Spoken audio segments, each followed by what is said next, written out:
கிறிஸ்துவுக்குள் பிரியமானவர்களே, இன்றைய இறைவார்த்தை. நீ உன் வாழ்நாட்களில் நலன்களையே பெற்றாய். புனித லூக்கா எழுதிய நற்செய்தி 16ஆம் அதிகாரம் 19 முதல் 31 முடிய உள்ள வசனங்கள். அக்காலத்தில் இயேசு பரிசேயரிடம் கூறியது: செல்வர் ஒருவர் இருந்தார். அவர் விலையுயர்ந்த மெல்லிய செந்நிற ஆடை அணிந்து நாள்தோறும் விருந்துண்டு இன்புற்றிருந்தார். லாசர் என்னும் பெயர் கொண்ட ஏழை ஒருவரும் இருந்தார். அவர் உடல் முழுவதும் புண்ணாய் இருந்தது. அவர் அச்செல்வருடைய வீட்டு வாயில் அருகே கிடந்தார். அவர் செல்வருடைய மேசையிலிருந்து விழும் துண்டுகளால் தம் பசியாற்ற விரும்பினார். நாய்கள் வந்து அவர் புண்களை நக்கும். அந்த ஏழை இறந்தார். வானதூதர்கள் அவரை ஆபிரகாமின் மடியில் கொண்டு போய் சேர்த்தார்கள். செல்வரும் இறந்தார். அவர் அடக்கம் செய்யப்பட்டார். அவர் பாதாளத்தில் வதைக்கப்பட்ட போது அன்னார்ந்து பார்த்து தொலையில் ஆபிரகாமையும் அவரது மடியில் லாசரையும் கண்டார்.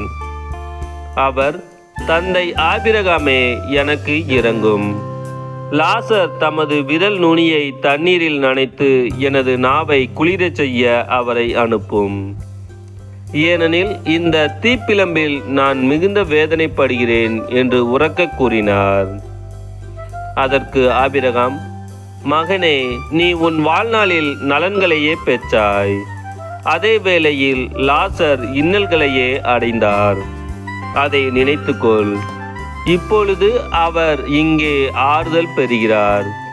நீயோ மிகுந்த வேதனைப்படுகிறாய். அன்றியும் எங்களுக்கும் உங்களுக்கும் இடையே பெரும் பிளவு ஒன்று உள்ளது. ஆகையால் இங்கிருந்து ஒருவர் உங்களிடம் வர விரும்பினாலும் கடந்து வர இயலாது.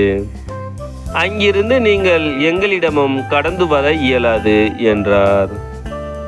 அவர், அப்படியானால் தந்தையே, அவரை என் தந்தை வீட்டுக்கு அனுப்புமாறு உம்மிடம் வேண்டுகிறேன். எனக்கு 5 சகோதரர்கள் உண்டு.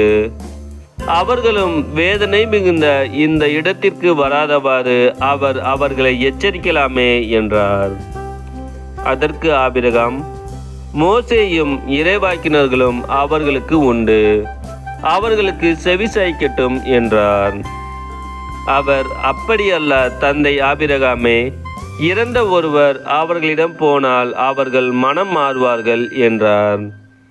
ஆபிரகாம், அவர்கள் மோசேக்கும் இறைவாக்கினருக்கும் செவிசாய்க்காவிட்டால் இறந்த ஒருவர் உயிர்த்தெழுந்து அவர்களிடம் போனாலும் நம்ப மாட்டார்கள் என்றார்.